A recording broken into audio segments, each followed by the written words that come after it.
In the UK, there seems to be an increased interest in China traffic by rail.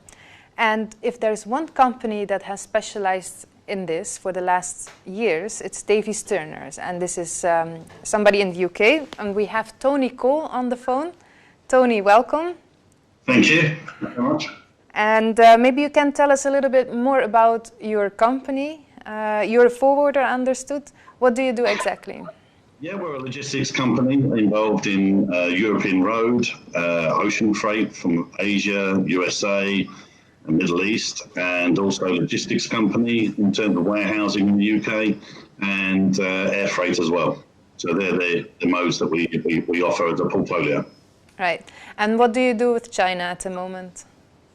Well, previously our focus had been on ocean freight in terms of consolidation, but since December 2018, we commenced and launched our direct weekly consolidation service via rail to UK in partnership with our local agent Air Sea Transport Incorporated in China, who we'd worked with many years before on ocean freight, but this was a new venture for us on the basis of their services already in place to Europe.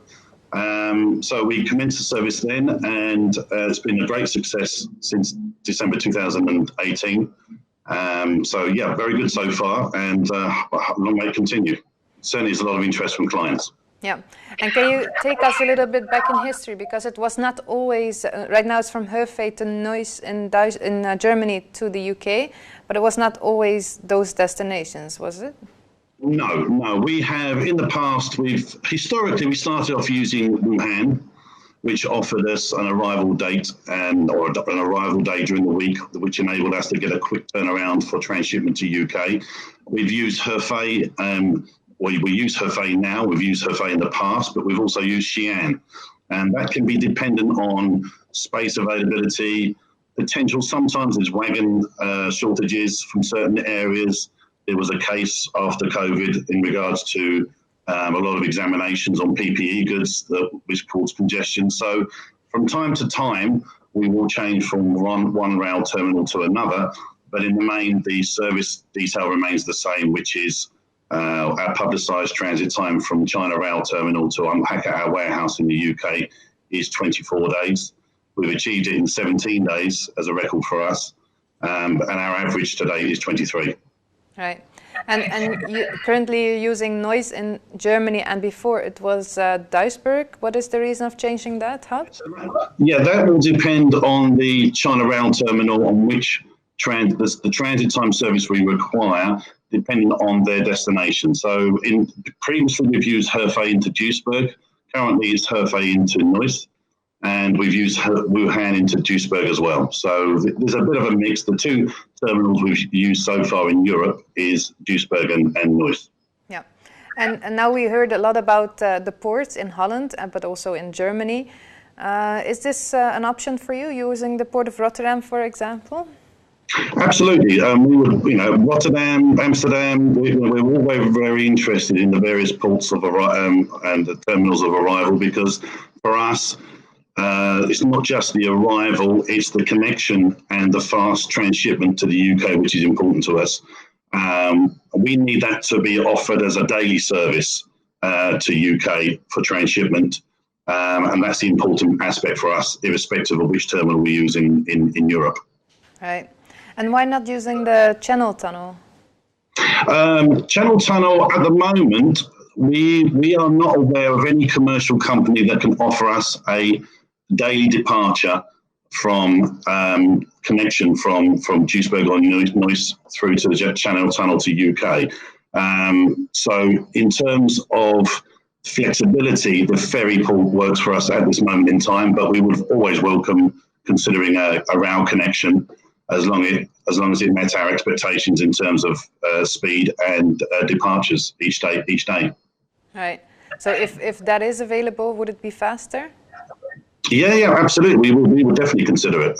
Certainly rail for us, a connection by rail almost would be preferable, as long as it provides the service capability for us. Yeah, because I also understood you're using trucking from Neuss to the port of Rotterdam? Yes, time permitting. If there's enough time from the arrival of the container into Neuss and the release of the container, if we have the time available, we'll move it by rail. But more commonly, it'll be trucked to Rotterdam to enable us to meet the ferry cut-offs and the overnight ferry to Purfleet in Essex, which is near London, and only 20 minutes from our warehouse location here in Dartford. Yeah, I hear Gilbert saying that's too bad. Gilbert, can you convince this gentleman to use RIL? Yes, of course. No, I'm kidding. I can totally understand what he's saying, of course. And if but as long as RIL is on the radar, I can imagine that sometimes it is a perfect fit, and if not, it is being done by truck.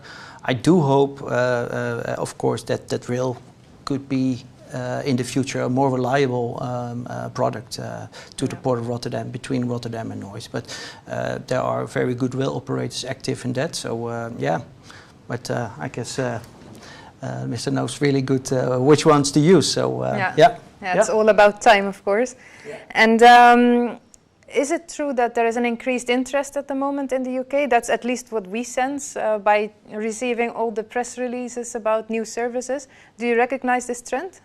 Absolutely. I think at the beginning, there's a lot of importers in the UK, and we have, Davis Turner have been around for 150 years. We've got a large sales force, and we talk to a lot of clients in the UK.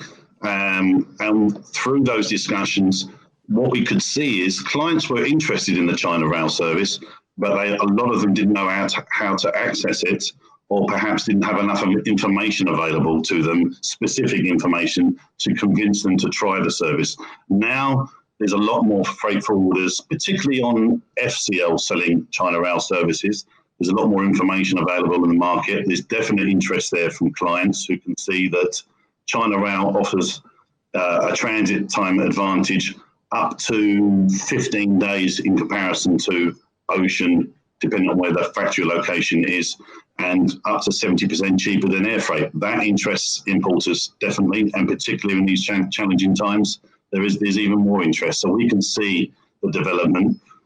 2018 we started off with 1 40-foot high cube container per week. We're now doing 4 40-foot high cube consolidation containers per week, with up to 15 clients in those containers for each container. So the development's there, the interest is there. And we hope that the development will continue going forward. Absolutely. And do you have a lot of competition in the market? Well, we were the pioneers in 2018, and as far as we know, we still remain the only freight forwarder logistics company offering a direct weekly consolidation service. There's many offering the FCL service, but the consolidation service is quite complex. You need a lot of resource here in the UK. You need a very good partner in China with connections in terms of space and the warehousing and trucking element in China, bearing in mind we're collecting shipments from all over China, be it Dalian in the north, down to Shenzhen, Guangdong in the south. So you need a good network out there. So at the moment, as far as we're aware, we still remain the only operator currently. And good for us. And London is not your only destination, is it? You forward it to other places in the UK as well? Absolutely. So since we developed 4 consoles per week, we're now strategically loading cargo in containers to allow us to run direct containers to consolidation containers to our regional warehouses, Davis Turner's own warehouses in Bristol, Birmingham, Manchester, and later on we're looking at Glasgow as well. As the volumes build, we can see there's a lot more interest for us to develop those services, and we have those key locations to enable us to do this. Right. If you could speak to the rail freight industry, what do you need to improve your services? Well, a good rail connection from mainland Europe into UK would be very good on a daily basis. But in terms of China, certainly the continued development and expansion of the rail gauge changes to ensure there's no bottlenecks, i.e. the Alashanku-Doistic border and the Brest and Malsowice Polish border. Those 2 are key points in the departure of the shipment, of the transit of the shipment from China to UK. So they need to continue to be expanded to ensure that the rail gauge changes can be done quickly and there's no interruption to the transit time. And then from China side, we would like to see certainly more departures per individual rail terminal, which are fast and offer schedule reliability. From time to time, you get pockets of challenging issues with certain rail terminals, which is why we switch from one rail terminal to another. I think we just need a bit more continuity. It's very good, bearing in mind the expansion of the services, and we can see that in the press. You know, the growth in the market is substantial. So we understand that it's difficult to maintain levels all the time, but if they can concentrate on that aspect, that will help us a lot. Yeah. Do you have any plans for the next months or years that we don't know of yet? For us, well, certainly China Rail now is it's a great addition to our portfolio of services for Davis Turner. I think going forward, what we would like to look at some point, and we're starting to do some due diligence, is an eastbound service back out to China for consolidation. That would be very worthwhile. But again, we need to do some due diligence on that in terms of certainly identifying the interest from the client base and the greater market. And if that comes across, then we will be very interested in that. But yeah, that would be, you know, what our ambition would be, to offer a reciprocal eastbound service. Certainly that would be great. Okay, well, I'd like to thank you very much for your contribution, and we'll speak to you again. Thank you very much.